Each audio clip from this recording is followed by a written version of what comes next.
Isis Unveiled, a master key to the mysteries of ancient and modern science and theology by H.P. Blavatsky, corresponding secretary of the Theosophical Society. Ceci est un livre de bonne foi. Montaigne, Volume 1, Science.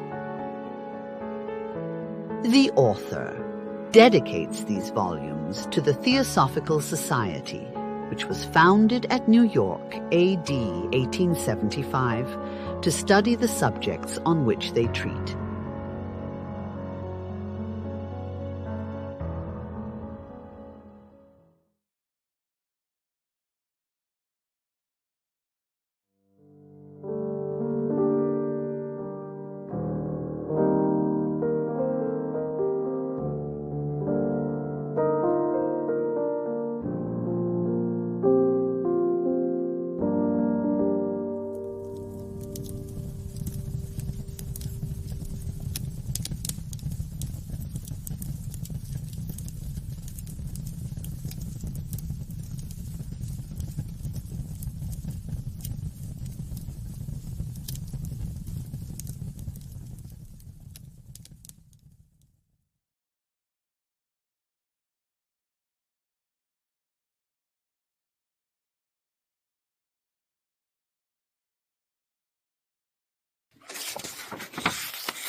Chapter 3.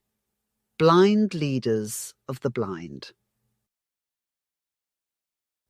The mirror of the soul cannot reflect both earth and heaven, and the one vanishes from its surface as the other is glassed upon its deep. Bulva liton, Zanoni.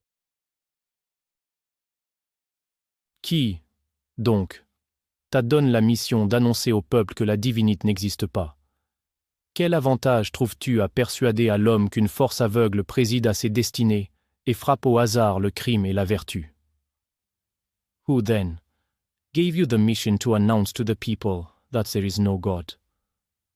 What advantage is there in persuading man that nothing but blind force presides over his destiny and randomly punishes both crime and virtue? Robespierre, Discours, May 7th, 1794. We believe that few of those physical phenomena which are genuine are caused by disembodied human spirits. Still, even those that are produced by occult forces of nature, such as happen through a few genuine mediums and are consciously employed by the so-called jugglers of India and Egypt, deserve a careful and serious investigation by science, especially now that a number of respected authorities have testified that in many cases the hypothesis of fraud does not hold. No doubt there are professed conjurers who can perform cleverer tricks than all the American and English John Kings together. Robert Houdin unquestionably could, but this did not prevent his laughing outright in the face of the academicians when they desired him to assert in the newspapers that he could make a table move or rap answers to questions without contact of hands, unless the table was a prepared one. The fact alone that a now notorious London juggler refused to accept a challenge for £1,000 offered him by Mr. Algernon Joy to produce such manifestations as are usually obtained through mediums unless he was left unbound and free from the hands of a committee, negatives his exposé of the occult phenomena. Clever as he may be, we defy and challenge him to reproduce under the same conditions the tricks exhibited even by a common Indian juggler. For instance, the spot to be chosen by the investigators at the moment of the performance, and the juggler to know nothing of the choice. The experiment to be made in broad daylight, without the least preparations for it, without any confederate but a boy absolutely naked, and the juggler to be in a condition of semi-nudity. After that, we should select out of a variety 3 tricks, the most common among such public jugglers, and that were recently exhibited to some gentlemen belonging to the suite of the Prince of Wales. 1. To transform a rupee, firmly clasped in the hand of a skeptic, into a living cobra, the bite of which would prove fatal, as an examination of its fangs would show. 2. To cause a seed chosen at random by the spectators and planted in the first semblance of a flower pot, furnished by the same skeptics, to grow, mature, and bear fruit in less than a quarter of an hour. 3rd, to stretch himself on 3 swords, stuck perpendicularly in the ground at their hilts, the sharp points upward. After that, to have removed first one of the swords, then the other, and after an interval of a few seconds, the last one, the jugular remaining. Finally, lying on nothing, on the air, miraculously suspended at about 1 yard from the ground. When any prestidigitateur, to begin with Houdin and end with the last trickster who has secured gratuitous advertisement by attacking spiritualism, does the same then, but only then, we will train ourselves to believe that mankind has been evolved out of the hind toe of Mr. Huxley's Eocene Orohippus.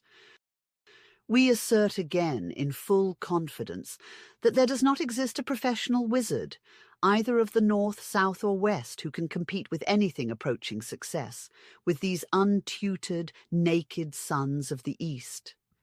These require no Egyptian hall for their performances, nor any preparations or rehearsals, but are ever ready at a moment's notice to evoke to their help the hidden powers of nature, which for European prestidigitateurs as well as for scientists are a closed book. Verily, as Elihu puts it, "Great men are not always wise, neither do the aged understand judgment." To repeat the remark of the English divine doctor, Henry Moore, we may well say, Indeed, if there were any modesty left in mankind, the histories of the Bible might abundantly assure men of the existence of angels and spirits. The same eminent man adds, I look upon it as a special piece of providence that fresh examples of apparitions may awaken our benumbed and lethargic minds into an assurance that there are other intelligent beings besides those that are clothed in heavy earth or clay. For this evidence showing that there are bad spirits will necessarily open a door to the belief that there are good ones, and lastly that there is a God. The instance above given carries a moral with it, not only to scientists, but theologians. Men who have made their mark in the pulpit and in professors' chairs are continually showing the lay public that they really know so little of psychology as to take up with any plausible schemer who comes their way, and so make themselves ridiculous in the eyes of the thoughtful student. Public opinion upon this subject has been manufactured by jugglers and self-styled savants, unworthy of respectful consideration. The development of psychological science has been retarded far more by the ridicule of this class of pretenders than by the inherent difficulties of its study. The empty laugh of the scientific nursling, or of the fools of fashion, has done more to keep man ignorant of his imperial psychical powers than the obscurities, the obstacles, and the dangers that cluster about the subject. This is especially the case with spiritualistic phenomena. That their investigation has been so largely confined to incapables is due to the fact that men of science, who might and would have studied them, have been frightened off by the boasted exposures, the paltry jokes, and the impertinent clamour of those who are not worthy to tie their shoes. There are moral cowards even in university chairs. The inherent vitality of modern spiritualism is proven in its survival of the neglect of the scientific body and of the obstreperous boasting of its pretended exposers. If we begin with the contemptuous sneers of the patriarchs of science, such as Faraday and Brewster, and end with the professional exposés of the successful mimicker of the phenomena, so and so of London, we will not find them furnishing one single well-established argument against the occurrence of spiritual manifestations. My theory is says this individual in his recent soi-disant exposé, that Mr. Williams dressed up and personified John King and Peter. Nobody can prove that it wasn't so. Thus it appears that, notwithstanding the bold tone of assertion, it is but a theory after all, and spiritualists might well retort upon the exposer and demand that he should prove that it is so. But the most inveterate, uncompromising enemies of spiritualism are a class very fortunately composed of but few members, who nevertheless declaim the louder and assert their views with a clamorousness worthy of a better cause. These are the pretenders to science of young America, a mongrel class of pseudo-philosophers mentioned at the opening of this chapter, with sometimes no better right to be regarded as scholars than the possession of an electrical machine or the delivery of a puerile lecture on insanity and mediomania. Such men are, if you believe them, profound thinkers and physiologists. There is none of your metaphysical nonsense about them.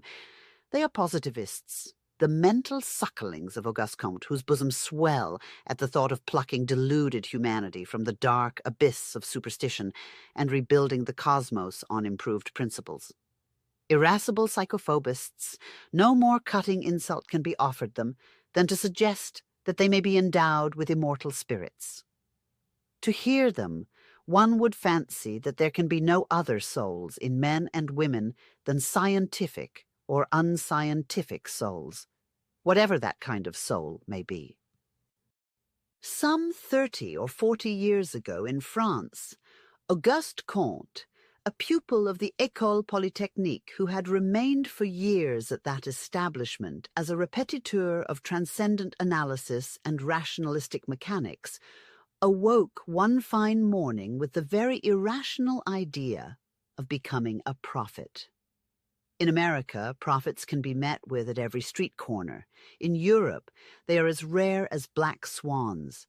But France is the land of novelties. Auguste Comte became a prophet. And so infectious is fashion, sometimes, that even in sober England he was considered, for a certain time, the Newton of the 19th century. The epidemic extended, and for the time being it spread like wildfire over Germany, England, and America. It found adepts in France, but the excitement did not last long with these. The prophet needed money. The disciples were unwilling to furnish it. The fever of admiration for a religion without a god cooled off as quickly as it had come on. Of all the enthusiastic apostles of the prophet, there remained but one worthy any attention.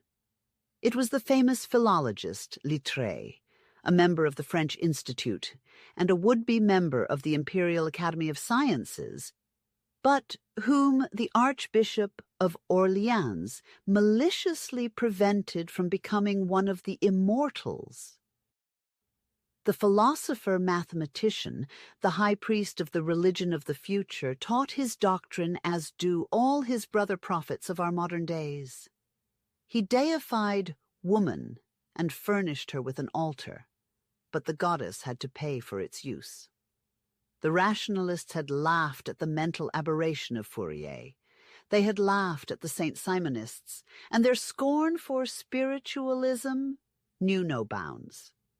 The same rationalists and materialists were caught, like so many empty-headed sparrows, by the bird-lime of the new prophet's rhetoric. A longing for some kind of divinity, a craving for the unknown, is a feeling congenital in man. Hence the worst atheists seem not to be exempt from it. Deceived by the outward brilliancy of this ignis fatuus, the disciples followed it until they found themselves floundering in a bottomless morass. Covering themselves with the mask of a pretended erudition, the positivists of this country have organized themselves into clubs and committees with the design of uprooting spiritualism while pretending to impartially investigate it. Too timid to openly challenge the churches and the Christian doctrine, they endeavor to sap that upon which all religion is based, man's faith in God and his own immortality. Their policy is to ridicule that which affords an unusual basis for such a faith, phenomenal spiritualism. Attacking it at its weakest side, they make the most of its lack of an inductive method and of the exaggerations that are to be found in the transcendental doctrines of its propagandists. Taking advantage of its unpopularity and displaying a courage as furious and out of place as that of the errant knight of La Mancha, they claim recognition as philanthropists and benefactors who would crush out a monstrous superstition. Let us see in what degree Comte's boasted religion of the future is superior to spiritualism, and how much less likely its advocates are to need the refuge of those lunatic asylums which they officiously recommend for the mediums whom they have been so solicitous about. Before beginning, let us call attention to the fact that 3/4 of the disgraceful features exhibited in modern spiritualism are directly traceable to the materialistic adventurers pretending to be spiritualists. Comte has fulsomely depicted the artificially fecundated woman of the future. She is but elder sister to the Cyprian ideal of the free lovers. The immunity against the future offered by the teachings of his moonstruck disciples has inoculated some pseudo-spiritualists to such an extent as to lead them to form communistic associations. None, however, have proved long-lived. Their leading feature being generally a materialistic animalism, gilded over with a thin leaf of Dutch metal philosophy and tricked out with a combination of hard Greek names, the community could not prove anything else than a failure. Plato, in the 5th book of the Republic, suggests a method for improving the human race by the elimination of the unhealthy or deformed individuals, and by coupling the better specimens of both sexes. It was not to be expected that the genius of our century, even were he a prophet, would squeeze out of his brain anything entirely new. Comte was a mathematician. Cleverly combining several old utopias, he colored the whole, and improving on Plato's idea, materialized it, and presented the world with the greatest monstrosity that ever emanated from a human mind. We beg the reader to keep in view that we do not attack Comte as a philosopher, but as a professed reformer. In the irremediable darkness of his political, philosophical, and religious views, we often meet with isolated observations and remarks in which profound logic and judiciousness of thought rival the brilliancy of their interpretation.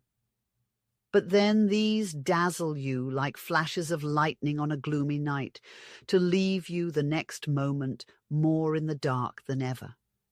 If condensed and repunctuated, his several works might produce on the whole a volume of very original aphorisms, giving a very clear and really clever definition of most of our social evils. But it would be vain to seek, either through the tedious circumlocution of the 6 volumes of his Cours de Philosophie Positive, or in that parody on priesthood, in the form of a dialogue, the Catechism of the Religion of Positivism, any idea suggestive of even provisional remedies for such evils. His disciples suggest that the sublime doctrines of their prophet were not intended for the vulgar. Comparing the dogmas preached by positivism with their practical exemplifications by its apostles, we must confess the possibility of some very achromatic doctrine being at the bottom of it. While the high priest preaches that woman must cease to be the female of the man, while the theory of the positivist legislators on marriage and the family chiefly consists in making the woman the mere companion of man by ridding her of every maternal function, and while they are preparing against the future a substitute for that function by applying to the chaste woman a latent force, some of its lay priests openly preach polygamy, and others affirm that their doctrines are the quintessence of spiritual philosophy. In the opinion of the Romish clergy, who labor under a chronic nightmare of the devil, Comte offers his woman of the future to the possession of the incubi. In the opinion of more prosaic persons, the divinity of positivism must henceforth be regarded as a biped broodmare. Even Littré made prudent restrictions while accepting the apostleship of this marvelous religion. This is what he wrote in 1859. Monsieur Comte not only thought that he found the principles, traced the outlines, and furnished the method, but that he had deduced the consequences and constructed the social and religious edifice of the future. It is in this second division that we make our reservations, declaring, at the same time, that we accept as an inheritance the whole of the first. Further, he says, Monsieur Comte, in a grand work entitled The System of the Positive Philosophy, established the basis of a philosophy which must finally supplant every theology and the whole of metaphysics. Such a work necessarily contains a direct application to the government of societies. As it has nothing arbitrary in it, and as we find therein a real science, my adhesion to the principles involves my adhesion to the essential consequences. Monsieur Littré has shown himself in the light of a true son of his prophet. Indeed, the whole system of Comte appears to us to have been built on a play of words. When they say positivism, read nihilism. When you hear the word chastity, know that it means impudicity, and so on. Being a religion based on a theory of negation, its adherents can hardly carry it out practically without saying white when meaning black. Positive philosophy, continues Littré, does not accept atheism, for the atheist is not a really emancipated mind, but is, in his own way, a theologian still. He gives his explanation about the essence of things. He knows how they began. Atheism is pantheism. This system is quite theological yet, and thus belongs to the ancient party. It really would be losing time to quote any more of these paradoxical dissertations. Comte attained to the apotheosis of absurdity and inconsistency when, after inventing his philosophy, he named it a religion. And as is usually the case, the disciples have surpassed the reformer in absurdity. Supposititious philosophers who shine in the American academies of Comte, like a Lampiris Noctiluca beside a planet, leave us in no doubt as to their belief, and contrast that system of thought and life, elaborated by the French apostle with the idiocy of spiritualism, of course to the advantage of the former. To destroy, you must replace, exclaims the author of the Catechism of the Religion of Positivism, quoting Cassaudière, by the way, without crediting him with the thought. And his disciples proceed to show by what sort of a loathsome system they are anxious to replace Christianity, spiritualism, and even science. Positivism, perorates one of them, is an integral doctrine. It rejects completely all forms of theological and metaphysical belief, all forms of supernaturalism, and thus spiritualism. The true positive spirit consists in substituting the study of the invariable laws of phenomena for that of their so-called causes, whether proximate or primary. On this ground it equally rejects atheism. For the atheist is at bottom a theologian, he adds, plagiarizing sentences from Littré's works. The atheist does not reject the problems of theology, only the solution of these, and so he is illogical.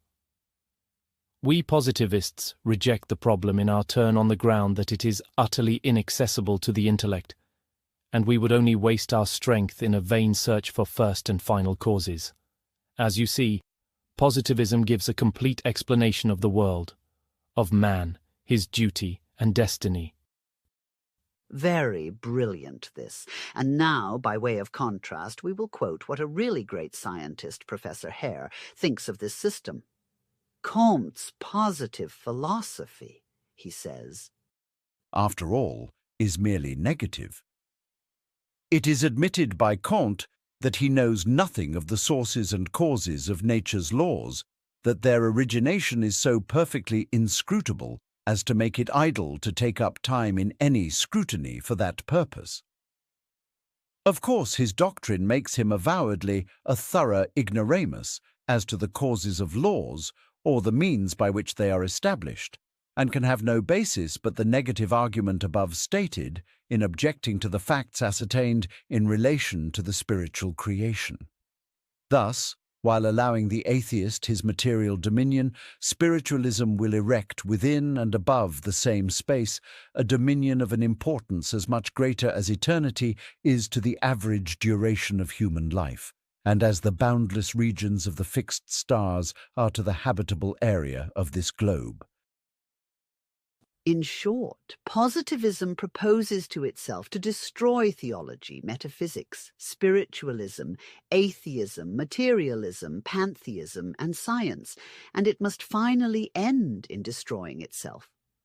De Merville thinks that according to positivism, order will begin to reign in the human mind only on the day when psychology will become a sort of cerebral physics, and history a kind of social physics. the modern Mohammed first disburdens man and woman of God and their own soul, and then unwittingly disembowels his own doctrine with the too-sharp sword of metaphysics, which all the time he thought he was avoiding, thus letting out every vestige of philosophy. In 1864, Monsieur Paul Janet, a member of the Institute, pronounced a discourse upon positivism in which occur the following remarkable words.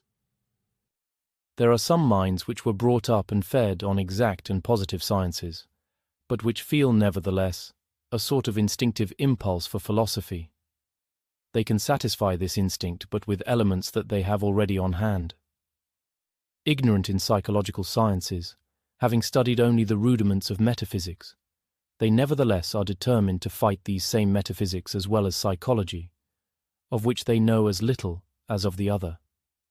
After this is done, they will imagine themselves to have founded a positive science, while the truth is that they have only built up a new, mutilated, and incomplete metaphysical theory. They arrogate to themselves the authority and infallibility properly belonging alone to the true sciences, those which are based on experience and calculations. But they lack such an authority, for their ideas, defective as they may be, nevertheless belong to the same class as those which they attack.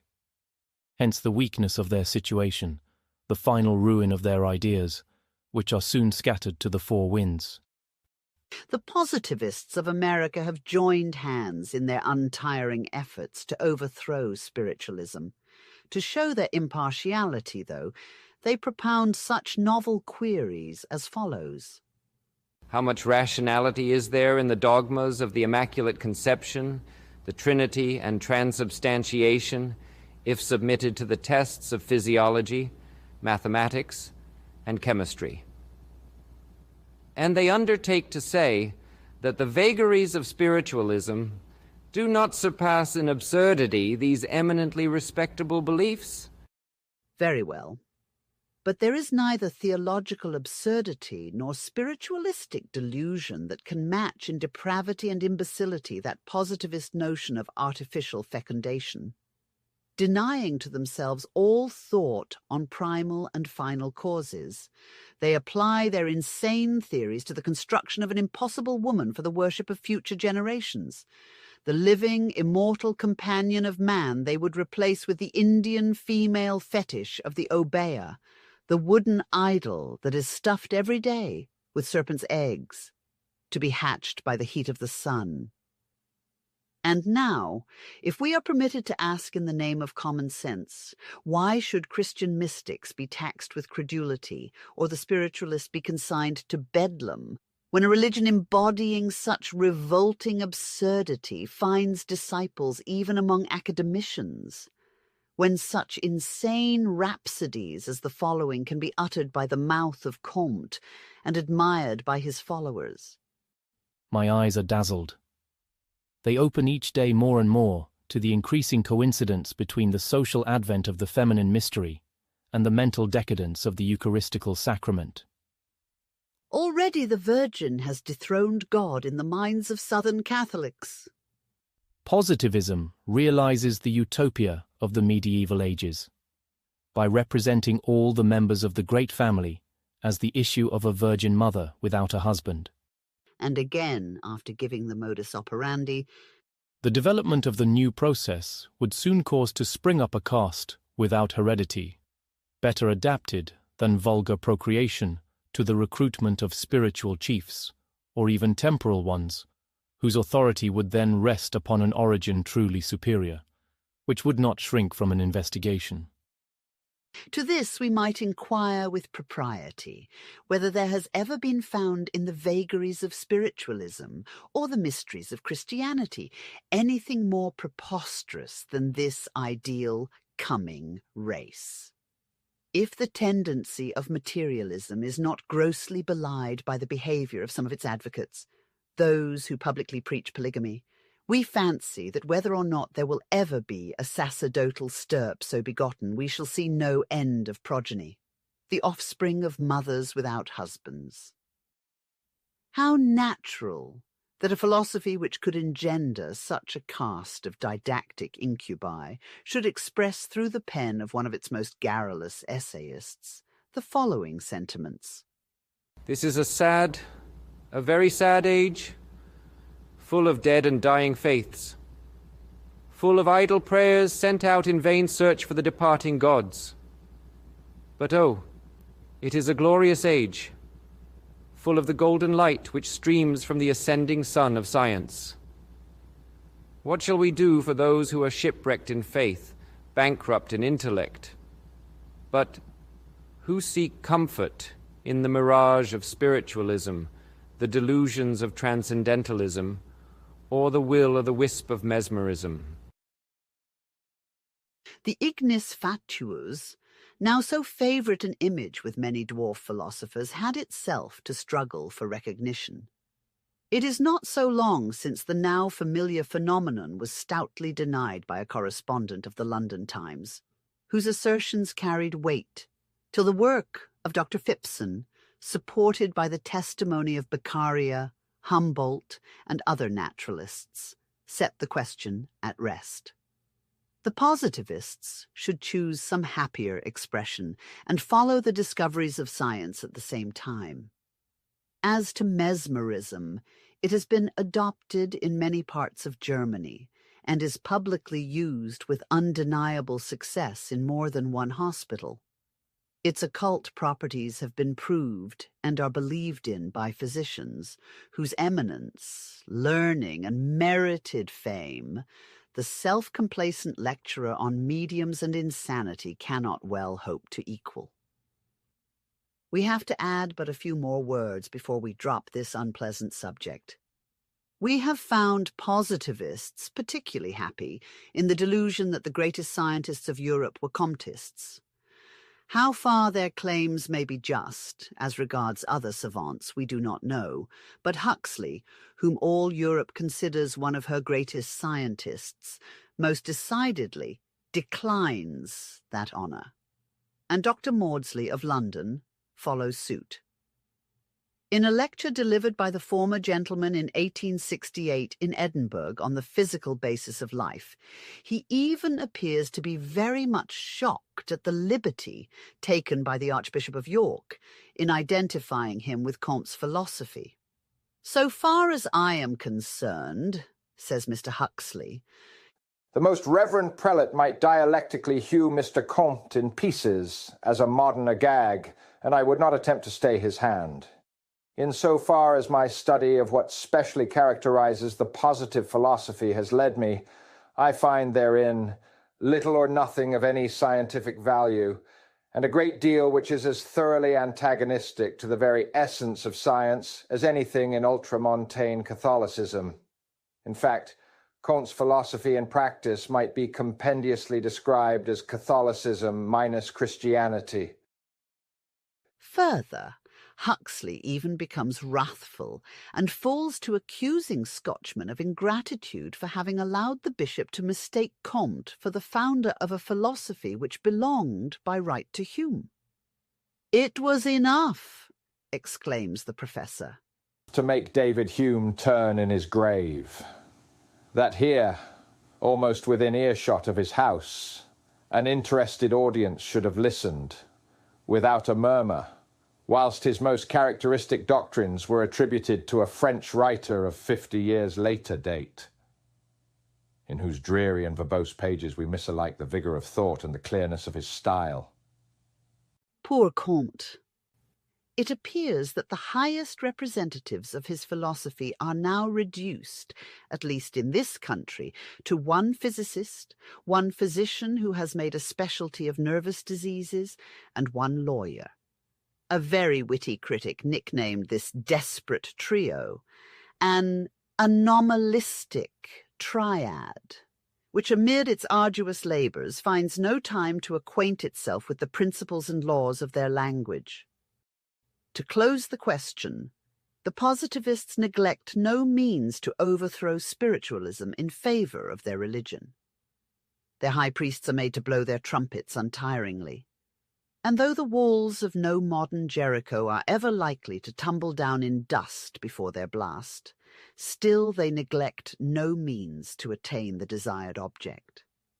Their paradoxes are unique, and their accusations against spiritualists irresistible in logic. In a recent lecture, for instance, it was remarked that the exclusive exercise of religious instinct is productive of sexual immorality. Priests, monks, nuns, saints, media, ecstatics, and devotees are famous for their impurities.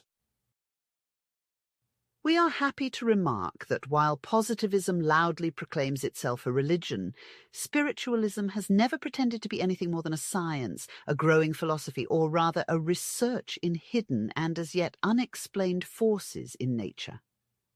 The objectiveness of its various phenomena has been demonstrated by more than one genuine representative of science, and as ineffectually denied by her monkeys.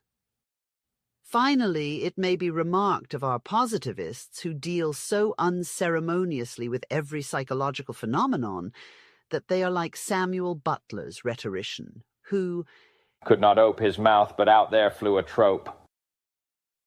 There were no occasion to extend the critic's glance beyond the circle of triflers and pedants who improperly wear the title of men of science. But it is also undeniable that the treatment of new subjects by those whose rank is high in the scientific world, but too often passes unchallenged when it is amenable to censure. The cautiousness bred of a fixed habit of experimental research, the tentative advance from opinion to opinion, the weight accorded to recognized authorities, all foster a conservatism of thought which naturally runs into dogmatism. The price of scientific progress is too commonly the martyrdom or ostracism of the innovator. The reformer of the laboratory must, so to speak, carry the citadel of custom and prejudice at the point of the bayonet. It is rare that even a postern door is left ajar by a friendly hand. The noisy protests and impertinent criticisms of the little people of the antechamber of science he can afford to let pass unnoticed. The hostility of the other class is a real peril that the innovator must face and overcome. Knowledge does increase apace, but the great body of scientists are not entitled to the credit. In every instance, they have done their best to shipwreck the new discovery together with the discoverer. The palm is to him who has won it by individual courage, intuitiveness, and persistency. Few are the forces in nature which, when first announced, were not laughed at, and then set aside as absurd and unscientific, humbling the pride of those who had not discovered anything, the just claims of those who have been denied a hearing until negation was no longer prudent, and then, alas, for poor selfish humanity, These very discoverers too often became the opponents and oppressors, in their turn, of still more recent explorers in the domain of natural law. So step by step, mankind move around their circumscribed circle of knowledge, science constantly correcting its mistakes and readjusting on the following day the erroneous theories of the preceding one. This has been the case not merely with questions pertaining to psychology, such as mesmerism in its dual sense of a physical and spiritual phenomenon, but even with such discoveries as directly related to exact sciences and have been easy to demonstrate. What can we do? Shall we recall the disagreeable past? Shall we point to medieval scholars conniving with the clergy to deny the heliocentric theory for fear of hurting an ecclesiastical dogma? Must we recall how learned conchologists once denied that the fossil shells found scattered over the face of the earth were ever inhabited by living animals at all? How the naturalists of the 18th century declared these but mere facsimiles of animals? And how these naturalists fought and quarrelled and battled and called each other names over these venerable mummies of the ancient ages for nearly a century, until Buffon settled the question by proving to the negators that they were mistaken? Surely an oyster shell is anything but transcendental and ought to be quite a palpable subject for any exact study. And if the scientists could not agree on that, we can hardly expect them to believe at all that evanescent forms of hands, faces, and whole bodies sometimes appear at the seances of spiritual mediums when the latter are honest. There exists a certain work which might afford very profitable reading for the leisure hours of skeptical men of science. It is a book published by Florent, the perpetual secretary of the French Academy, called Histoire des Recherches de Buffon. The author shows in it how the great naturalist combated and finally conquered the advocates of the facsimile theory, and how they still went on denying everything under the sun until at times the learned body fell into a fury, an epidemic of negation. It denied Franklin and his refined electricity, laughed at Fulton and his concentrated steam, voted the engineer Perdonnet a strait-jacket for his offer to build railroads, stared Harvey out of countenance, and proclaimed Bernard de Palissy as stupid as one of his own pots.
In his oft-quoted work, Conflict Between Religion and Science, Professor Draper shows a decided propensity to kick the beam of the scales of justice and lay all such impediments to the progress of science at the door of the clergy alone.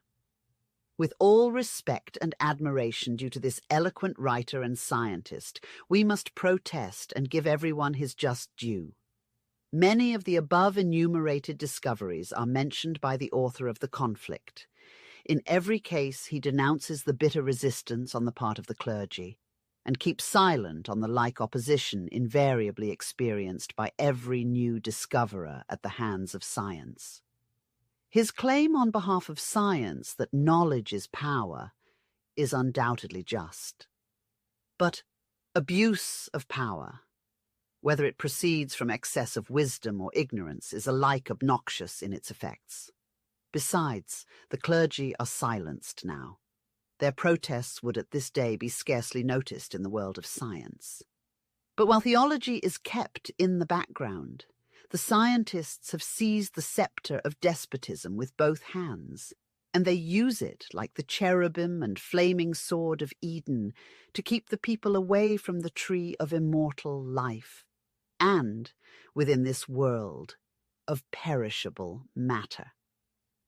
The editor of the London Spiritualist, in answer to Dr. Gully's criticism of Mr. Tyndall's fire mist theory, remarks that if the entire body of spiritualists are not roasting alive at Smithfield in the present century, it is to science alone that we are indebted for this crowning mercy.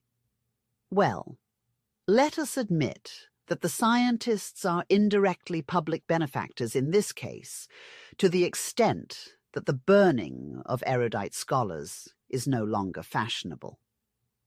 But is it unfair to ask whether the disposition manifested toward the spiritualistic doctrine by Faraday, Tyndall, Huxley, Agassiz, and others does not warrant the suspicion that if these learned gentlemen and their following had the unlimited power once held by the Inquisition, spiritualists would not have reason to feel as easy as they do now?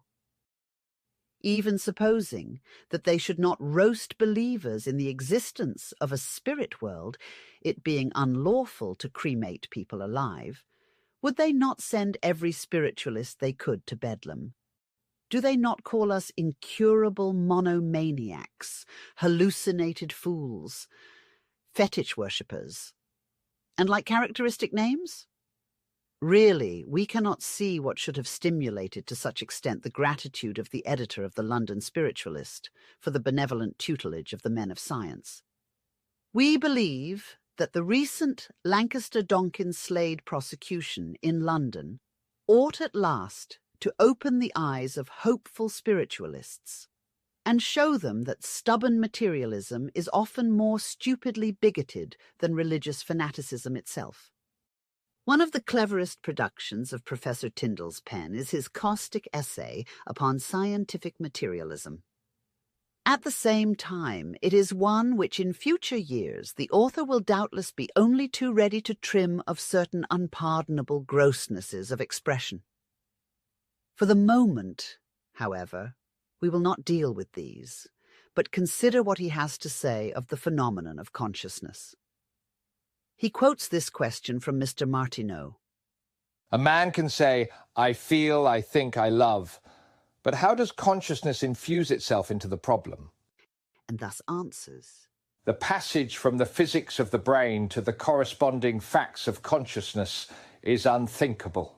Granted that a definite thought and a molecular action in the brain occur simultaneously, we do not possess the intellectual organ, nor apparently any rudiments of the organ, which would enable us to pass by a process of reasoning from one to the other. They appear together, but we do not know why. Were our minds and senses so expanded, strengthened and illuminated, as to enable us to see and feel the very molecules of the brain? Were we capable of following all their motions, all their groupings, all their electric discharges, if such there be? And were we intimately acquainted with the corresponding states of thought and feeling, we should be as far as ever from the solution of the problem. How are these physical processes connected with the facts of consciousness? The chasm between the two classes of phenomena would still remain intellectually impassable.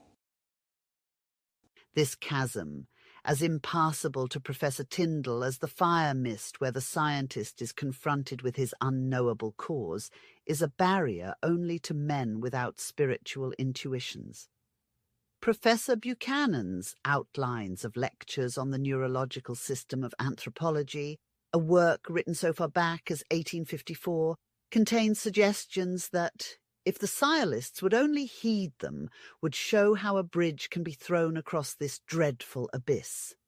It is one of the bins in which the thought seed of future harvests is stored up by a frugal present. But the edifice of materialism is based entirely upon that gross substructure, the reason.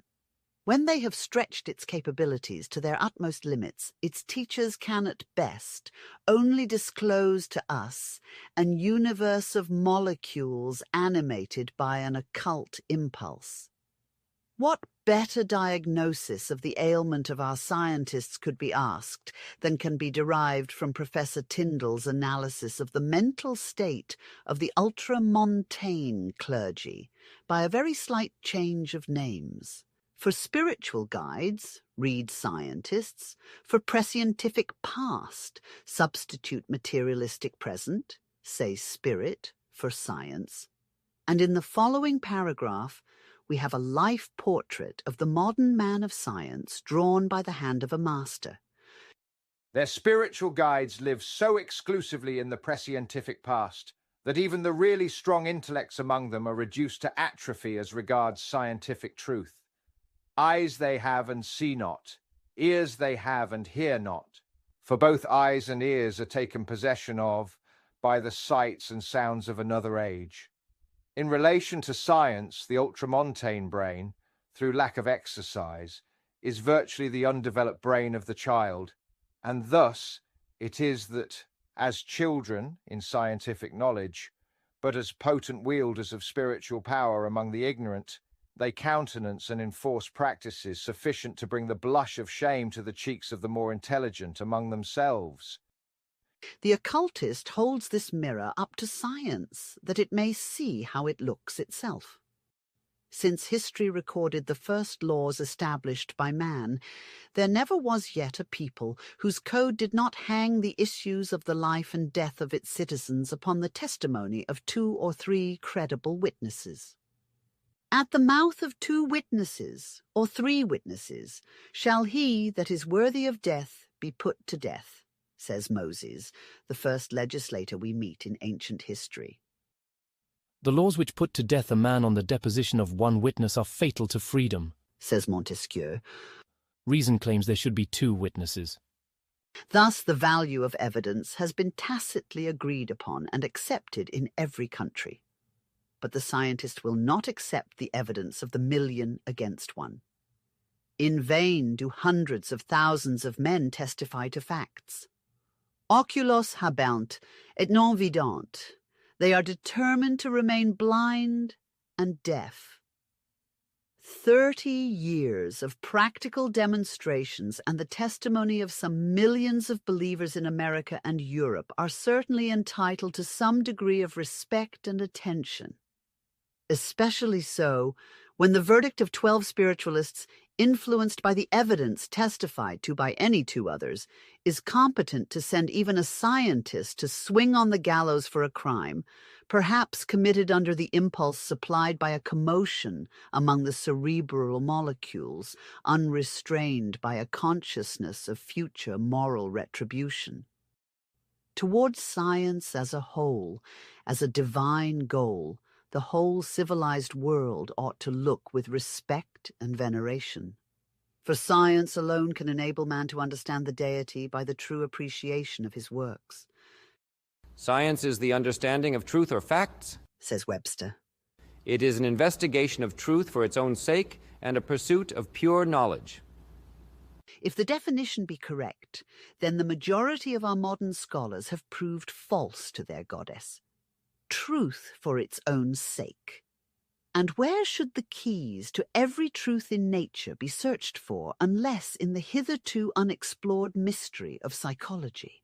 Alas, that in questioning nature so many men of science should daintily sort over her facts and choose only such for study as best bolster their prejudices. Psychology has no worse enemies than the medical school denominated allopathists. It is in vain to remind them that of the so-called exact sciences, medicine, confessedly, least deserves the name. Although of all branches of medical knowledge, psychology ought more than any other to be studied by physicians, since without its help, their practice degenerates into mere guesswork and chance intuitions. They almost wholly neglect it. The least dissent from their promulgated doctrines is resented as a heresy. And though an unpopular and unrecognized curative method should be shown to save thousands, they seem, as a body, disposed to cling to accepted hypotheses and prescriptions, and decry both innovator and innovation until they get the mint stamp of regularity. Thousands of unlucky patients may die meanwhile, but so long as professional honor is vindicated, this is a matter of secondary importance. Theoretically, the most benignant at the same time, no other school of science exhibits so many instances of petty prejudice, materialism, atheism, and malicious stubbornness as medicine. The predilections and patronage of the leading physicians are scarcely ever measured by the usefulness of a discovery. Bleeding by leeching, cupping, and the lancet had its epidemic of popularity, but at last fell into merited disgrace. Water, now freely given to fevered patients, was once denied them. Warm baths were superseded by cold water, and for a while hydropathy was a mania. Peruvian bark, which a modern defender of biblical authority seriously endeavors to identify with the paradisiacal tree of life, and which was brought to Spain in 1632, was neglected for years. The Church, for once, showed more discrimination than science. At the request of Cardinal de Lugo, Innocent X gave it the prestige of his powerful name. In an old book entitled Demonologia, the author cites many instances of important remedies which, being neglected at first, afterward rose into notice through mere accident. He also shows that most of the new discoveries in medicine have turned out to be no more than the revival and readoption of very ancient practices. During the last century, the root of the male fern was sold and widely advertised as a secret nostrum by a Madame Noufleur, a female quack, for the effective cure of the tapeworm. The secret was bought by Louis XV for a large sum of money, after which the physicians discovered that it was recommended and administered in that disease by Galen.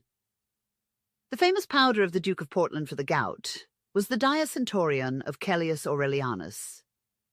Later, it was ascertained that it had been used by the earliest medical writers, who had found it in the writings of the old Greek philosophers. So, with the Eau Medicinale of Dr. Husson, whose name it bears. This famous remedy for the gout was recognized under its new mask to be the Colchicum autumnale, or meadow saffron, which is identical with a plant called Hermodactylus, whose merits as a certain antidote to gout were recognized and defended by Oribasius, a great physician of the 4th century, and Aetius Amadinus, another eminent physician of Alexandria, 5th century. Subsequently, it was abandoned and fell into disfavor only because it was too old to be considered good by the members of the medical faculties that flourished toward the end of the last century. Even the great Magendie, the wise physiologist, was not above discovering that which had already been discovered and found good by the oldest physicians. His proposed remedy against consumption, namely the use of prussic acid, may be found in the works of Lumeus Amenitates Academicae, Volume 4, in which he shows distilled laurel water to have been used with great profit in pulmonary consumption. Pliny also assures us that the extract of almonds and cherry pits had cured the most obstinate coughs. As the author of Demonologia well remarks, it may be asserted with perfect safety that all the various secret preparations of opium which have been lauded as the discovery of modern times may be recognized in the works of ancient authors, who see themselves so discredited in our days. It is admitted on all hands that from time immemorial the distant East was the land of knowledge. Not even in Egypt were botany and mineralogy so extensively studied as by the savants of archaic Middle Asia. Sprengel, unjust and prejudiced as he shows himself in everything else, confesses this much in his Geschichte der Arzneikunde. And yet, notwithstanding this, whenever the subject of magic is discussed, that of India has rarely suggested itself to anyone, for of its general practice in that country less is known than among any other ancient people. With the Hindus it was and is more esoteric, if possible, than it was even among the Egyptian priests. So sacred was it deemed that its existence was only half admitted, and it was only practiced in public emergencies. It was more than a religious matter, for it was considered divine. The Egyptian hierophants, notwithstanding the practice of a stern and pure morality, could not be compared for one moment with the ascetical gymnosophists, either in holiness of life or miraculous powers developed in them by the supernatural adjuration of everything earthly. By those who knew them well, they were held in still greater reverence than the Magians of Chaldea. Denying themselves the simplest comforts of life, they dwelt in woods and led the life of the most secluded hermits, while their Egyptian brothers at least congregated together. Notwithstanding the slur thrown by history on all who practiced magic and divination, it has proclaimed them as possessing the greatest secrets in medical knowledge, and unsurpassed skill in its practice. Numerous are the volumes preserved in Hindu convents, in which are recorded the proofs of their learning. To attempt to say whether these gymnosophists were the real founders of magic in India, or whether they only practiced what had passed to them as an inheritance from the earliest rishis, the 7 primeval sages, would be regarded as a mere speculation by exact scholars. The care which they took in educating youth, in familiarizing it with generous and virtuous sentiments, did them peculiar honor, and their maxims and discourses, as recorded by historians, prove that they were expert in matters of philosophy, metaphysics, astronomy, morality, and religion, says a modern writer. They preserved their dignity under the sway of the most powerful princes, whom they would not condescend to visit or to trouble for the slightest favour. If the latter desired the advice or the prayers of the holy men, they were either obliged to go themselves or to send messengers. To these men no secret power of either plant or mineral was unknown. They had fathomed nature to its depths, while psychology and physiology were to them open books. And the result was that science, or machagiotia, that is now termed so superciliously, magic. While the miracles recorded in the Bible have become accepted facts with the Christians, to disbelieve which is regarded as infidelity, the narratives of wonders and prodigies found in the Atharva Veda either provoke their contempt or are viewed as evidences of diabolism. And yet, in more than one respect, and notwithstanding the unwillingness of certain Sanskrit scholars, we can show the identity between the two. Moreover, as the Vedas have now been proved by scholars to antedate the Jewish Bible by many ages, the inference is an easy one that if one of them has borrowed from the other, the Hindu sacred books are not to be charged with plagiarism.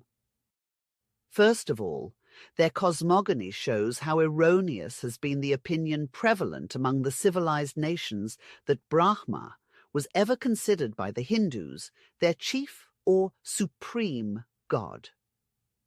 Brahma is a secondary deity and, like Jehovah, is a mover of the waters. He is the creating god and has in his allegorical representations 4 heads answering to the 4 cardinal points.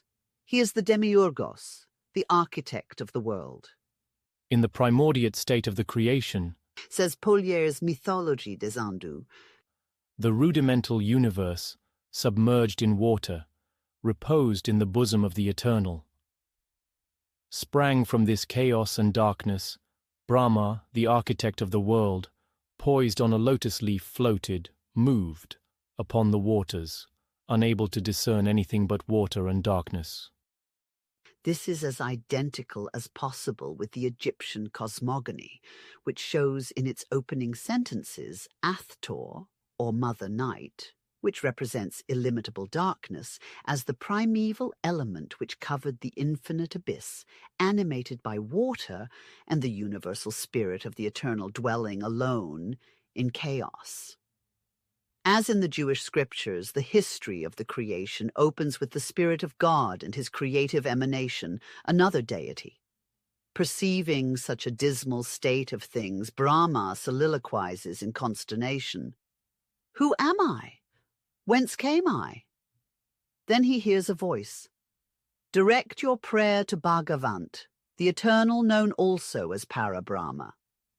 Brahma, rising from his natatory position, seats himself upon the lotus in an attitude of contemplation and reflects upon the Eternal, who, pleased with this evidence of piety, disperses the primeval darkness and opens his understanding.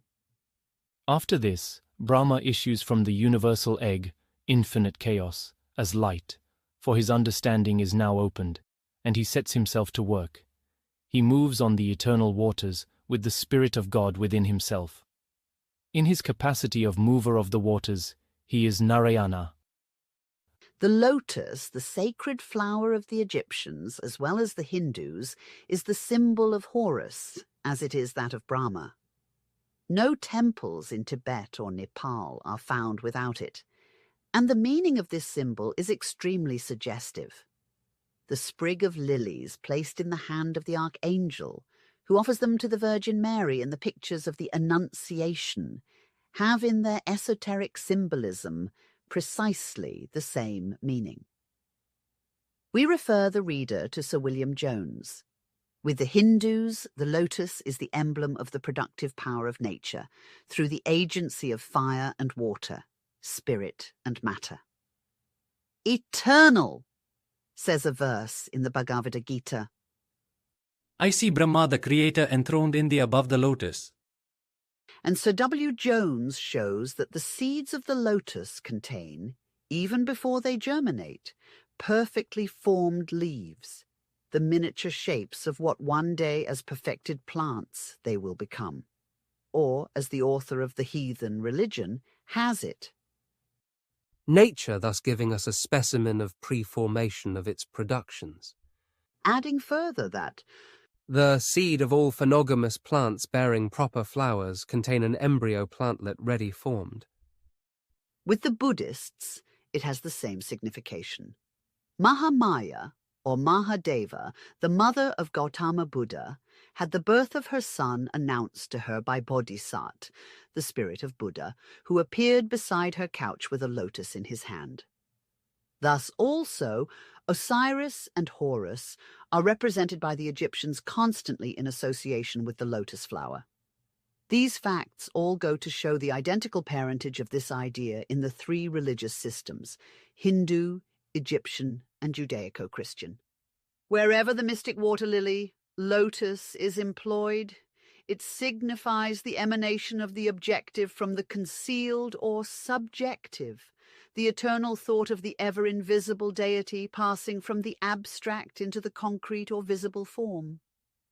For as soon as darkness was dispersed and there was light, Brahma's understanding was opened, and he saw in the ideal world, which had hitherto lain eternally concealed in the divine thought, the archetypal forms of all the infinite future things that would be called into existence and hence become visible. At this first stage of action, Brahma had not yet become the architect, the builder of the universe, for he had, like the architect, to first acquaint himself with the plan and realize the ideal forms which were buried in the bosom of the Eternal One, as the future lotus leaves are concealed within the seed of that plant.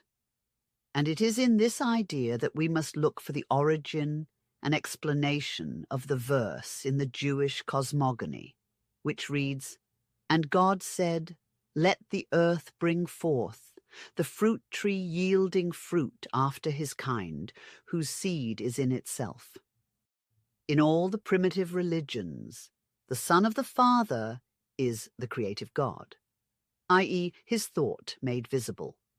And before the Christian era, from the Trimurti of the Hindus down to the three Kabbalistic heads of the Jewish explained scriptures, the triune Godhead of each nation was fully defined and substantiated in its allegories. In the Christian creed, we see but the artificial engrafting of a new branch upon the old trunk, and the adoption by the Greek and Roman churches of the lily symbol, held by the archangel at the moment of the Annunciation, shows a thought of precisely the same metaphysical significance. The lotus is the product of fire, heat, and water, hence the dual symbol of spirit and matter. The god Brahma is the second person of the Trinity, as are Jehovah, Adam Kadmon, and Osiris, or rather Pimander, or the power of the thought divine of Hermes. For it is Pimander who represents the root of all the Egyptian sun gods.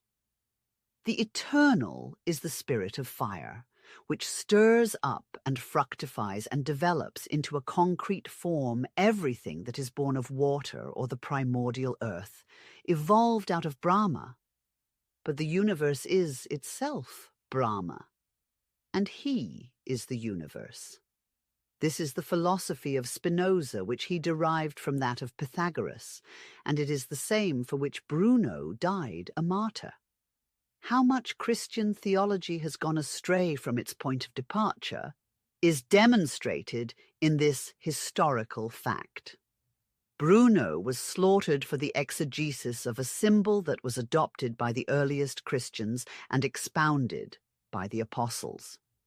The sprig of water lilies of Bodhisat and later of Gabriel, typifying fire and water or the idea of creation and generation, is worked into the earliest dogma of the baptismal sacrament. Bruno's and Spinoza's doctrines are nearly identical, though the words of the latter are more veiled and far more cautiously chosen than those to be found in the theories of the author of the Causa Principio et Uno or the Infinito Universo e Mondi. Both Bruno, who confesses that the source of his information was Pythagoras, and Spinoza, who, without acknowledging it as frankly, allows his philosophy to betray the secret, view the first cause from the same standpoint. With them, God is an entity totally per se, an infinite spirit, and the only being utterly free and independent of either effects or other causes, who, through that same will which produced all things and gave the first impulse to every cosmic law, perpetually keeps in existence and order everything in the universe. As well as the Hindu Swabhavikas, erroneously called atheists, who assume that all things, men as well as gods and spirits, were born from Swabhava, or their own nature, both Spinoza and Bruno were led to the conclusion that God is to be sought for within nature and not without. For, creation being proportional to the power of the Creator, the universe as well as its Creator must be infinite and eternal, one form emanating from its own essence and creating in its turn another. The modern commentators affirm that Bruno, unsustained by the hope of another and better world, still surrendered his life rather than his convictions, thereby allowing it to be inferred that Giordano Bruno had no belief in the continued existence of man after death. Professor Draper asserts most positively that Bruno did not believe in the immortality of the soul.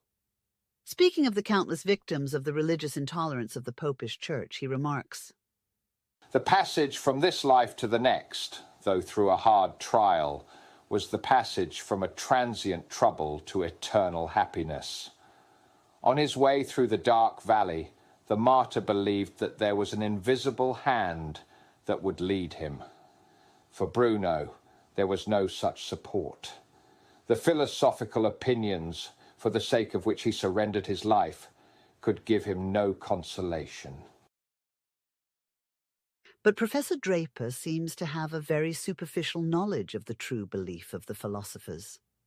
We can leave Spinoza out of the question, and even allow him to remain in the eyes of his critics an utter atheist and materialist.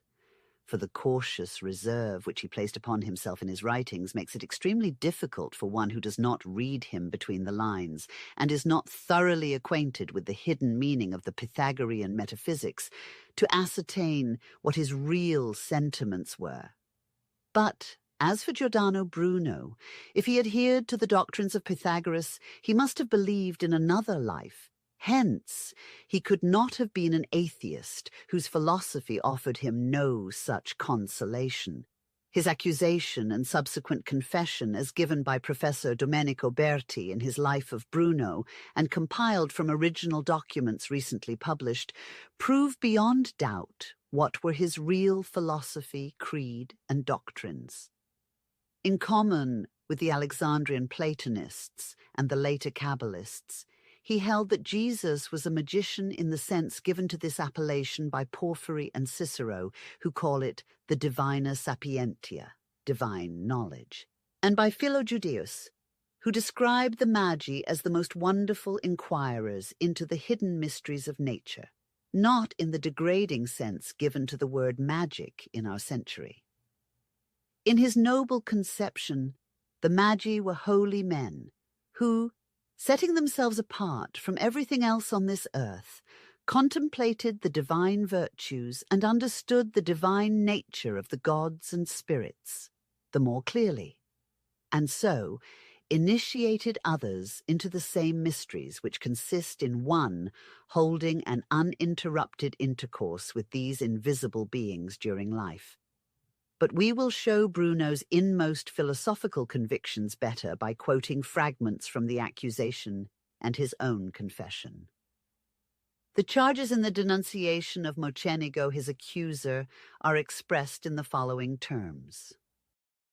I, Ioanne Mocenigo, son of the most illustrious Sir Marcantonio, denounce to your very reverend fathership, by constraint of my conscience and by order of my confessor, that I have heard say by Giordano Bruno several times when he discoursed with me in my house, that it is great blasphemy in Catholics to say that the bread transubstantiates itself into flesh, that he is opposed to the Mass, that no religion pleases him, that Christ was a wretch, un tristo, and that if he did wicked works to seduce the people, he might well predict that he ought to be impaled, that there is no distinction of persons in God, and that it would be imperfection in God, that the world is eternal, and that there are infinite worlds, and that God makes them continually, because he says he desires all he can.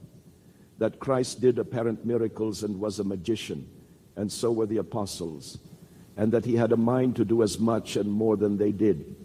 That Christ showed an unwillingness to die and shunned death all he could. That there is no punishment of sin, and that souls created by the operation of nature pass from one animal to another, and that as the brute animals are born of corruption, so also are men, when after dissolution they come to be born again. Perfidious as they are, the above words plainly indicate the belief of Bruno in the Pythagorean metempsychosis, which, misunderstood as it is, still shows a belief in the survival of man in one shape or another. Further, the accuser says, he has shown indications of wishing to make himself the author of a new sect under the name of New Philosophy. He has said that the Virgin could not have brought forth, and that our Catholic faith is all full of blasphemies against the majesty of God, that the monks ought to be deprived of the right of disputation and their revenues, because they pollute the world, that they are all asses, and that our opinions are doctrines of asses, that we have no proof that our faith has merit with God, and that not to do to others what we would not have done to ourselves suffices for a good life, and that he laughs at all other sins and wonders how God can endure so many heresies in Catholics. He says that he means to apply himself to the art of divination and make all the world run after him, that St. Thomas and all the doctors knew nothing to compare with him, and that he could ask questions of all the first theologians of the world that they could not answer.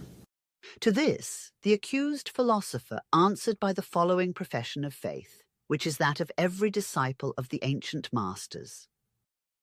I hold in brief to an infinite universe that is an effect of infinite divine power, because I esteemed it a thing unworthy of divine goodness and power, that being able to produce besides this world another and infinite others, it should produce a finite world. Thus I have declared that there are infinite particular worlds similar to this of the earth, which with Pythagoras I understand to be a star similar in nature with the moon, the other planets, and the other stars, which are infinite, and that all those bodies are worlds and without number, which thus constitute the infinite universality in an infinite space, and this is called the infinite universe, in which are innumerable worlds, so that there is a double kind of infinite greatness in the universe, and of a multitude of worlds. Indirectly, this may be understood to be repugnant to the truth according to the true faith. Moreover, I place in this universe a universal providence, by virtue of which everything lives, vegetates, and moves and stands in its perfection, and I understand it in two ways. One, in the mode in which the whole soul is present in the whole and every part of the body, and this I call nature, the shadow and footprint of divinity. The other, the ineffable mode in which God, by essence, presence, and power, is in all and above all, not as part, not as soul, but in mode inexplicable. Moreover, I understand all the attributes in divinity to be one and the same thing. Together with the theologians and great philosophers, I apprehend three attributes: power, wisdom, and goodness, or rather mind, intellect, love, with which things have first being through the mind, next ordered and distinct being through the intellect, and third concord and symmetry through love. Thus I understand being in all and over all, as there is nothing without participation in being, and there is no being without essence, just as nothing is beautiful without beauty being present. Thus nothing can be free from the divine presence, and thus by way of reason and not by way of substantial truth do I understand distinction in divinity.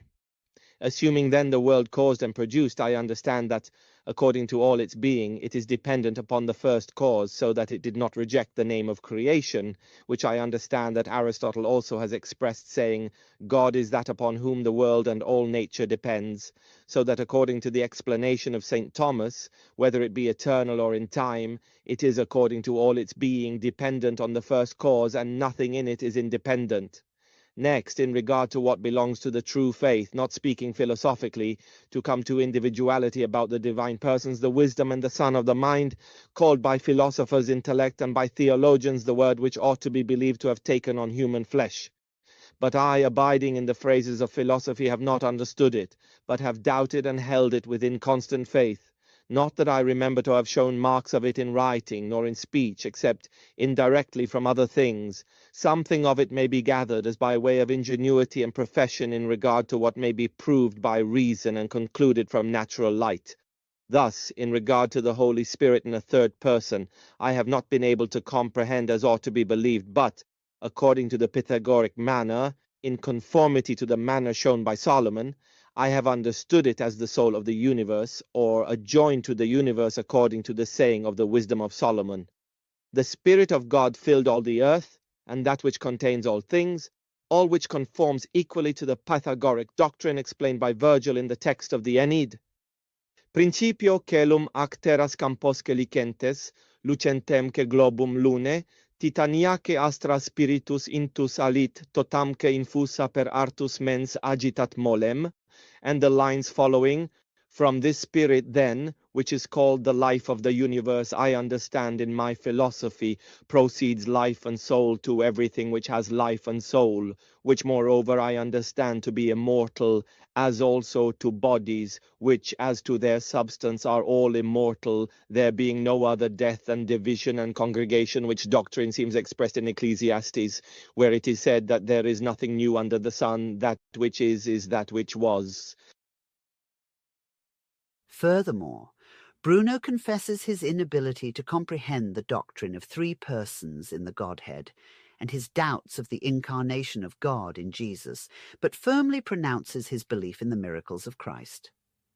How could he, being a Pythagorean philosopher, discredit them if, under the merciless constraint of the Inquisition, he, like Galileo, subsequently recanted and threw himself upon the clemency of his ecclesiastical persecutors? We must remember that he spoke like a man standing between the rack and the faggot. And human nature cannot always be heroic when the corporeal frame is debilitated by torture and imprisonment. But for the opportune appearance of Bertie's authoritative work, we would have continued to revere Bruno as a martyr whose bust was deservedly set high in the pantheon of exact science, crowned with laurel by the hand of Draper. But now we see that their hero of an hour is neither atheist, materialist, nor positivist, but simply a Pythagorean who taught the philosophy of Upper Asia and claimed to possess the powers of the magicians, so despised by Draper's own school. Nothing more amusing than this contretemps has happened since the supposed statue of St. Peter was discovered by irreverent archaeologists to be nothing else than the Jupiter of the capital, and Buddha's identity with the Catholic St. Josaphat was satisfactorily proven. Thus, search where we may through the archives of history, we find that there is no fragment of modern philosophy, whether Newtonian, Cartesian, Huxleyan, or any other, but has been dug from the Oriental mines. Even positivism and nihilism find their prototype in the exoteric portion of Kapila's philosophy, as is well remarked by Max Müller. It was the inspiration of the Hindu sages that penetrated the mysteries of Pragya Paramita, perfect wisdom. Their hands that rocked the cradle of the first ancestor of that feeble but noisy child that we have christened modern science.